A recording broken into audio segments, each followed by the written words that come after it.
Hi అండి. మనం గుడికి వెళ్ళినా లేదా ఇంట్లో పూజ చేసినా గంట కొడుతూ ఉంటాం. దాని వెనుక ఉన్న అసలు కారణాల గురించి తెలుసుకుందాం రండి.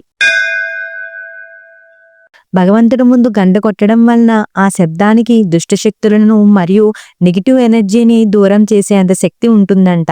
మీరు ఏమైనా కోరిక కోరుకుంటూ గంట కొడితే ఆ కోరిక భగవంతునికి చేరుకుంటుందని భక్తుల నమ్మకం. దేవాలయంలో గంట మోగించడం అన్ని శుభాలకు సంకేతంగా మన పెద్దలు చెప్తూ ఉంటారు. హారతి వేళ గంట కొట్టడం వల్ల దేవతలందరినీ మనం ఆహ్వానిస్తున్నట్టు అర్థం. సహజంగా మనం కంచు గంటలను చూస్తూ ఉంటాం. కంచుతో చేసిన గంటలు ఓం అనే శృతిని విడుదల చేస్తాయి. ఇది మన మనసులోని చెడు ఆలోచనలను తొలగించి ప్రశాంతతను కలిగిస్తుంది.